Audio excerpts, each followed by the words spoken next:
Hi everyone, welcome to my channel. ఈరోజు నేను morning 8 o'clockకి Srikalahasti చేరుకున్నాను. నేను ఈ దగ్గరలోని హోటల్లో ఫ్రెష్ అప్ అయ్యి ఫస్ట్ గేట్ ద్వారా శ్రీకాళహస్తి టెంపుల్లోకి ఎంటర్ అయ్యాను.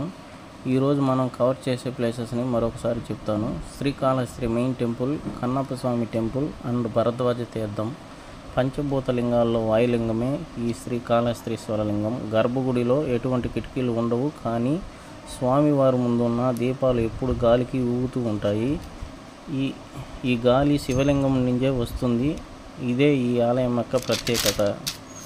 అన్ని శివలింగాలకు అభిషేకం జరిగినట్టు ఇక్కడ జరగదు. కేవలం కర్పూరంతో మాత్రమే అభిషేకం చేస్తారు. అందుకే ఈ శివలింగాన్ని కర్పూరలింగం అంటారు. శ్రీకాళహస్తి అనే పేరు శ్రీ అంటే సాలీడు, కాళి అంటే సర్పం, హస్తి అంటే ఏనుగు. వీటి నుంచే శ్రీకాళహస్తి అనే పేరు వచ్చింది. దీని వెనుక ఉన్న కథనం, శివలింగానికి దుమ్ము ఎండ తగలకుండా సాలీడు ప్రతిరోజు శివలింగం చుట్టూ గూడు అల్లేది. అదేవిధంగా పాము విలువైన నాగమణులతో శివుణ్ణి ప్రతిరోజు పూజించేది. అదేవిధంగా ఏనుగు స్వర్ణముఖి నది నుంచి నీరు తెచ్చి శివలింగాన్ని శుభ్రపరిచి అడవి పూలతో పూజించేది. ఒకరోజు ఏనుగు శివలింగాన్ని శుభ్రం చేస్తుండగా పాము ఏనుగు తొండంలోకి దూరుతుంది. ఈ పెనుగులాటలో ఏనుగు తొండం శివలింగాన్ని గట్టిగా తాకుతుంది. ఆ తాకిడికి శివలింగం మీద ఉన్న సాలీడు, పాము విషం వల్ల ఏనుగు 3 ఒకేసారి చనిపోతాయి. వీటి భక్తికి మెచ్చిన శివుడు వాటికి మోక్షాన్ని ప్రసాదించి వాటి పేరు మీదుగానే ఇక్కడ శ్రీకాళహస్తీశ్వరుడుగా వెలిసినట్టు స్థల పురాణం తెలియజేస్తుంది. ఈ క్షేత్రం రాహుకేతు క్షేత్రంగా ప్రసిద్ధి చెందింది. పుత్రశోకానికి గురైన వశిష్ఠ మహర్షికి పరమశివుడు పంచముఖ నాగలింగేశ్వరునిగా ఇక్కడ దర్శనం ఇచ్చాడు. ఈ నాగరూప శివలింగాన్ని బ్రహ్మ కూడా పూజించినట్లు స్థల పురాణం.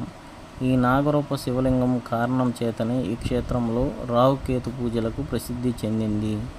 సర్పదోషం, కుజదోషం, రాహుకేతు దోషాలు ఉన్నవారు ఇక్కడ ప్రత్యేక నివారణ పూజలు చేసి దోష పరిహారం పొందుతున్నారు.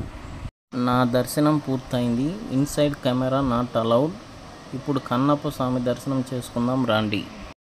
కన్నప్ప అనే వేటగాడు నిత్యం స్వామిని పూజించేవాడు. ఒకరోజు కన్నప్ప భక్తిని పరీక్షించడానికి స్వామి ఒక కంటి నుంచి రక్తం వచ్చేలాగా చేశాడు. అప్పుడు కన్నప్ప కొంచెం కూడా సంకోచించకుండా తన ఒక కన్నును పీకి స్వామి కంటికి అమర్చాడు. స్వామి మరలా 2వ కంటి నుంచి రక్తం వచ్చేలాగా చేశాడు. అప్పుడు కన్నప్ప కొంచెం కూడా సంకోచించకుండా తన 2వ కన్నును కూడా పీకి స్వామి కంటికి అమర్చాడు.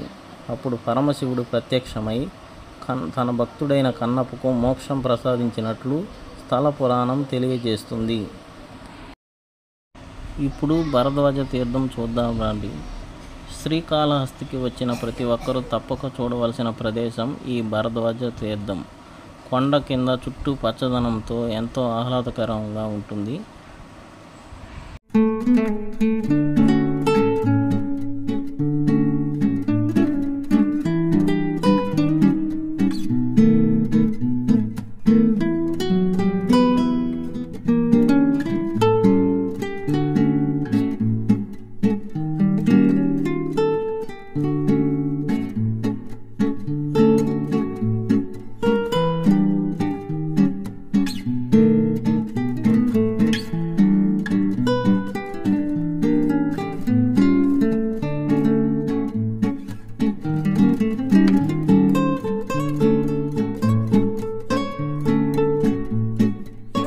మనకు ఎదురుగా మెట్లు కనిపిస్తున్నాయి కదా, అదే భరద్వాజ తీర్థం.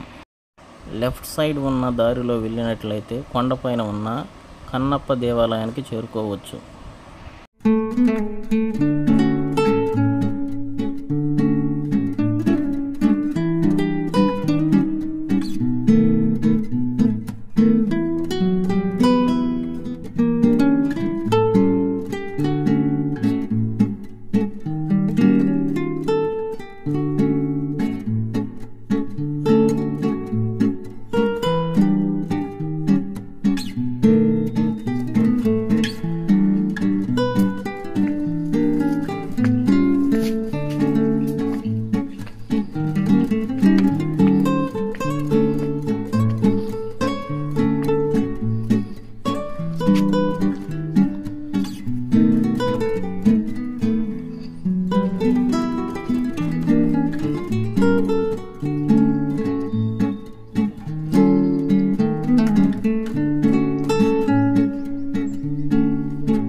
ఉండు ఏదో అవసరం లేదు